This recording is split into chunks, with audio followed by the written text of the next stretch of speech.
জাজিরাতুল আরব। এখন পর্যন্ত শব্দ এটা বলেছি, এইটাই জবাব দিবেন। পরে এই শব্দ আবার পাল্টাবো, ওই পরিবর্তিত শব্দটা যখন বলবো তখন ওইটা জবাব দিবেন। আপাতত বলেন কোথায় পাঠাইছেন? জাজিরাতুল আরব, সৌদি আরব, কাতার, কুয়েত, এই যে রাষ্ট্রগুলো, আরব আমিরাতের কিছু অংশ, এই যে এগুলা মিলাইয়াই হচ্ছে জাজিরাতুল আরব। আল্লাহ আমার নবীকে জাজিরাতুল আরবে পাঠিয়েছেন। প্রশ্ন হচ্ছে জাজিরাতুল আরবে কেন পাঠিয়েছেন? এই প্রশ্নের উত্তর আমরা একটু পরে দিচ্ছি ইনশাআল্লাহ। তার আগে একটা কথা মাথায় রাখি, ঢুকায় রাখি, এটা কাজে লাগবে পরে, আপাতত মাথায় ঢুকাই। সেটা হচ্ছে আমার নবী ছিলেন একমাত্র বিশ্ব নবী। বলেন, পড়া মুখস্থ হইতেছে ভাই মাদ্রাসাওয়ালারা?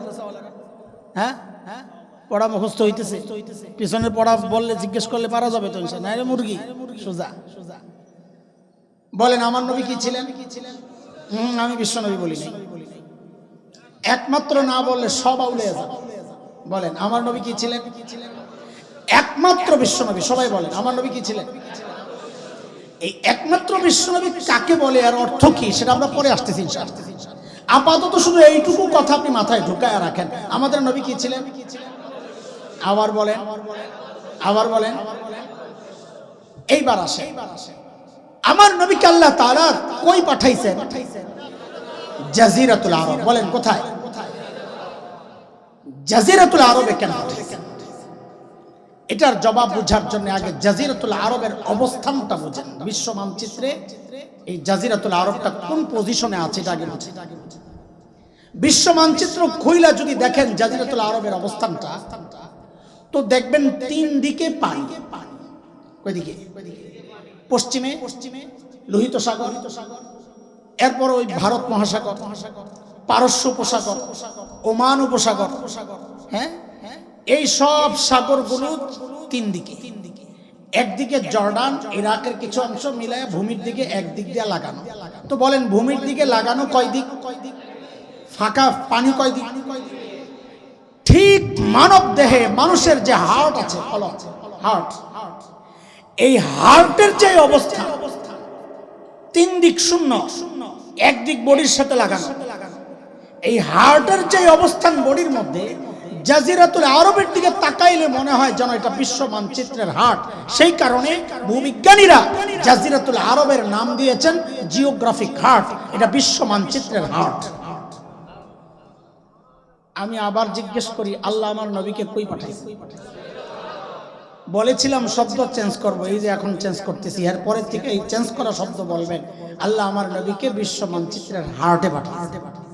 বলেন, এখন বলেন, এখন জাজিরাতুল আরব বাদ, এখন থেকে বলবেন আল্লাহ আমার নবীকে কই পাঠাইছেন? আচ্ছা, পুরোটা বলতে কষ্ট হইলে শুধু অল্পটুকু বলেন, আল্লাহ আমার নবীকে হার্টে পাঠাইছে। বলেন কোথায়? বলেন কোথায়? আবার বলেন। আবার প্রশ্ন, হার্টে কেন পাঠাইলেন, মাথায় না পাঠায়? বুঝেন কথা? বলেছি না প্রশ্ন আসবে উত্তর দিব, দিতে দিতে আগাবো কথা ইনশাআল্লাহ। তা আল্লাহ আমার নবীকে কই পাঠাইছেন বলেন তো? মনোযোগ হারায়েন, আমাদের মূল পয়েন্টের দিকে আমরা এখন আসি। এখানে মনোযোগ হারিয়ে ফেললে পরে পরে গোড়ার কথা বুঝবেন না। আমরা খুব লাইন ধরে কথা আগাইতেছি। বলেন আমার নবীকে আল্লাহ কই পাঠাইছেন? কোথায়? হার্টে।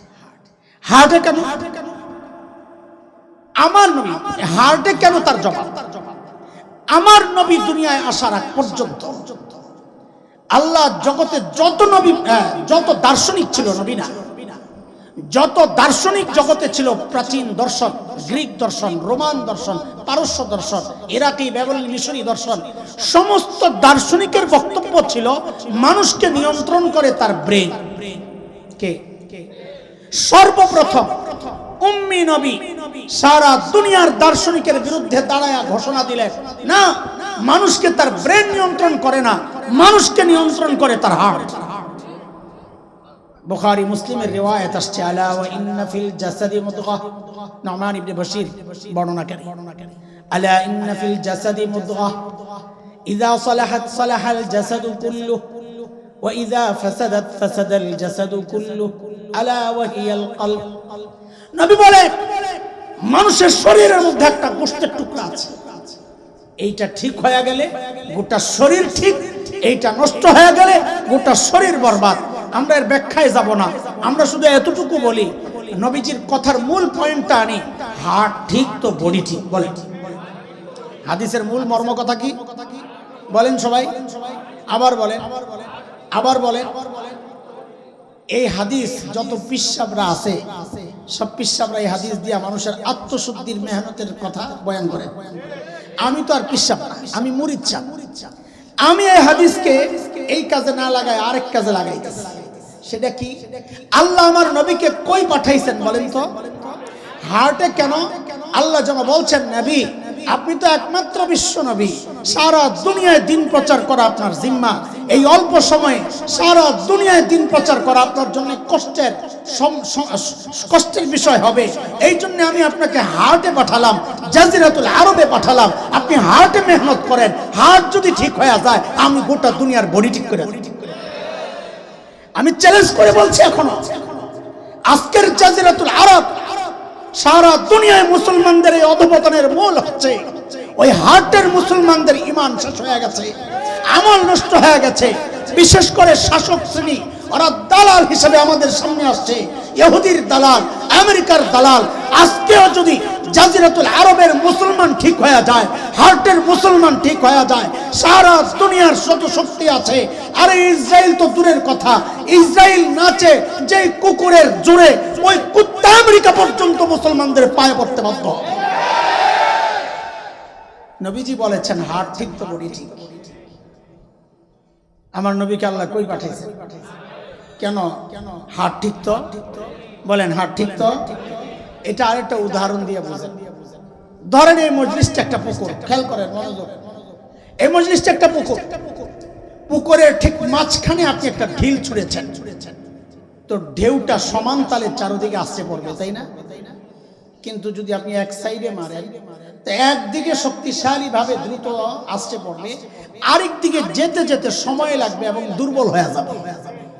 আমার নবী যেহেতু একমাত্র বিশ্ব নবী, ওই জন্য আল্লাহ তাআলা সারা দুনিয়ার মাঝখানে পাঠাইছেন, হার্টে পাঠাইছেন। কেন? হেদায়েতের নূর যেন সমান তালে চারদিকে ছড়ায় যায়। হার্টে কেন পাঠাইছেন? আরেকটা উদাহরণ দিই, তাহলে বোঝা আরো সহজ হবে। ঢাকার একজন বড় মুফাসসির ছিলেন শেখুল হাদিস আল্লামা আব্দুল আজিজুল হক রহমতুল্লাহ আলাইহির সঙ্গে হযরত হাফিজের সাথে সম্পর্ক রাখতেন আব্দুল গফফার রহমতুল্লাহ আলাইহি। উলামায়ে কেরাম তো অবশ্যই জানেন, মুরব্বিরাও জানতে পারে। মুফাসসিরে কোরআন আব্দুল গফফার রহমতুল্লাহ আলাইহি কথা বলতেন খুব সাদাসিধা, খুব দারুণ কথা বলতেন, একটু রস লাগায় কথা বলতেন। আমাদের মতো তো বুং বাং ছিল না, সাদাসিধা, কালা বেটা উঁচা। তা হযরত একটা গল্প শোনাইছেন, ওইটারও আমি কাজে লাগাই, যা পাই কাঁচায় কুচাই না জোড়া দিই আর কি, আমার কাম হলো এটা।